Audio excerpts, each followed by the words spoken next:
الحمدللہ وحدہ لا شریک لہ والصلاۃ والسلام علی من لا نبی بعد۔ اعتکاف کے متعلق چند ایک مسائل ذہن نشین فرما لیں۔ اعتکاف سنت وہ ہے جو صرف رمضان کے آخری عشرہ میں کیا جاتا ہے۔ رمضان کے سنت اعتکاف کا وقت 20واں روزہ پورا ہونے کے دن غروب آفتاب سے شروع ہوتا ہے اور عید کا چاند نظر آنے تک رہتا ہے۔ معتکف کو چاہیے کہ 20ویں دن غروب آفتاب سے پہلے جس مسجد میں اعتکاف کرنا اس میں داخل ہو جائے۔ یہ اعتکاف سنت مؤکدہ علی الکفایہ ہے، یعنی بڑے شہروں کے محلے کی کسی ایک مسجد میں اور گاؤں دیہات کی پوری بستی کی کسی ایک مسجد میں ایک آدمی بھی اعتکاف کر لے تو گاؤں میں کوئی شخص گناہ گار نہیں ہوگا۔ جس محلے یا بستی میں اعتکاف کیا گیا ہے اس محلے اور بستی والوں کی طرف سے سنت ادا ہو جائے گی، اگرچہ اعتکاف کرنے والا اس بستی کا نہ ہو، کسی اور بستی کا ہو۔ آخری عشرے کے چند دن کا اگر اعتکاف کیا، مکمل عشرہ نہ کیا، 10 دن نہ کیا تو اعتکاف نفل ہوگا، اعتکاف سنت نہیں ہوگا۔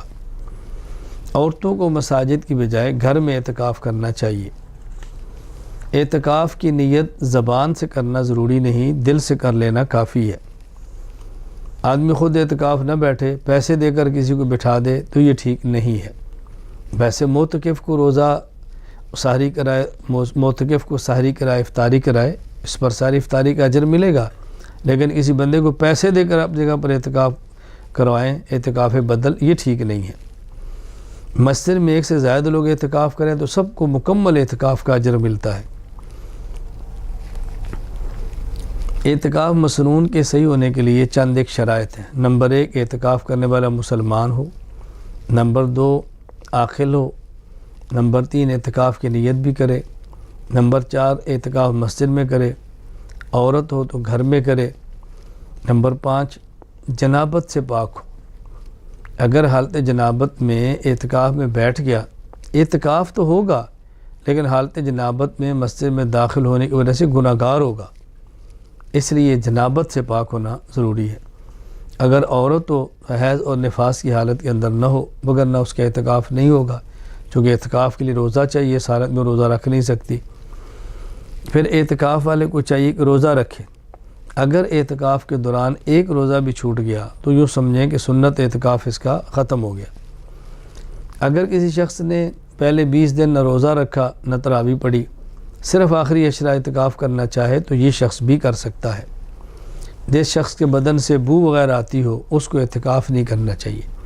اگر اتنے کم درجے کی خوشبو سے ختم ہو سکتی ہو تو الگ بات ہے، ویسے اعتکاف میں بیٹھ کر مزید معتکفین اور نمازیوں کے لیے اذیت اور تکلیف کا باعث نہ بنے۔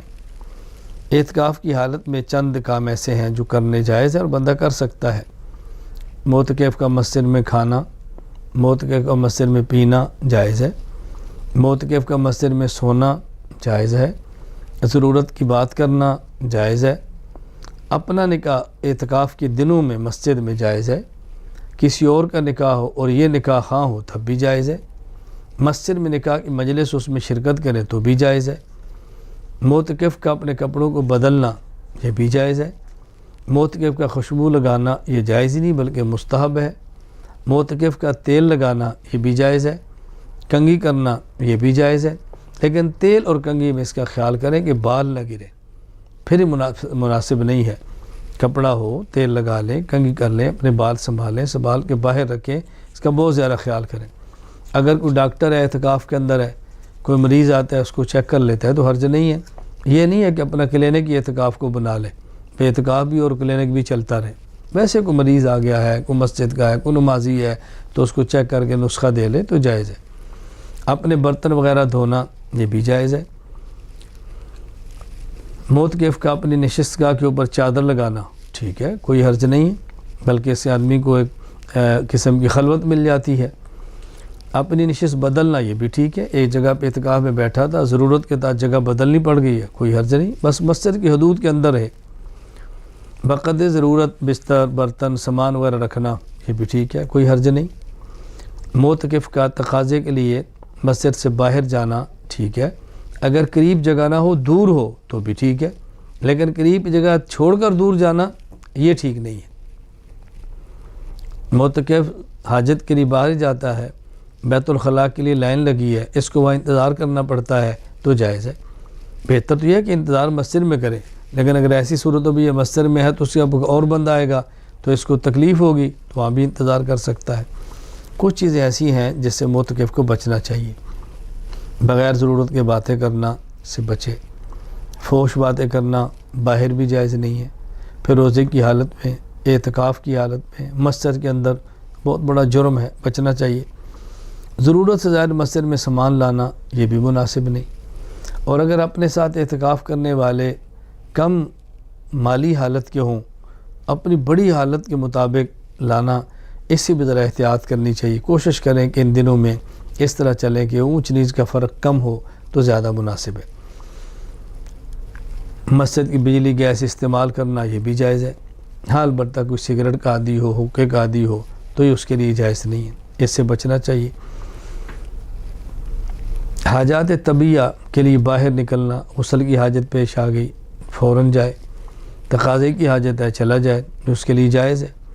اگر کوئی بات کرتا ہے چلتے چلتے ضرورت کی تو کوئی حرج نہیں ہے، لیکن بات کے لیے مسجد سے باہر یہ بالکل ٹھیک نہیں ہے۔ یا وضو کے لیے تھا اور بات کی وجہ سے باہر رکنا پڑا، یہ ٹھیک نہیں، یہ ممنوع ہے، ایسا نہیں کرنا چاہیے۔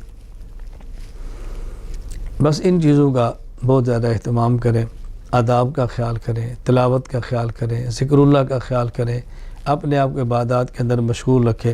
میں تو ذرا سے گزارش کرتا ہوں، ہم نے اعتکاف کورس کے نام پر ایک کورس مرتب کیا ہے، تو اگر معتکف حضرات اس کورس کو منگوا لیں، مطالعہ کر لیں تو ٹھیک، سب سے بہتر ہے کہ کسی عالم کو ہمیں اعتکاف کورس کروا دیں۔ میں آئمہ سے درخواست کروں گا اگر آپ اعتکاف کورس منگوا لیں یا آنا میڈیا سروسز سے آپ اس کو ڈاؤن لوڈ کر لیں اور پرنٹ نکال کے رکھ لیں اور لوگوں کو پڑھائیں، تو انشاءاللہ اعتکاف کے مسائل بھی معلوم ہوں گے، عقائد بھی ٹھیک ہوں گے، احادیث بھی آ جائیں گی اور بہت سارے مسائل علم کے اندر آئیں گے۔ اللہ تعالی ہمیں آداب کے ساتھ اعتکاف پورا کرنے کی توفیق عطا فرمائے۔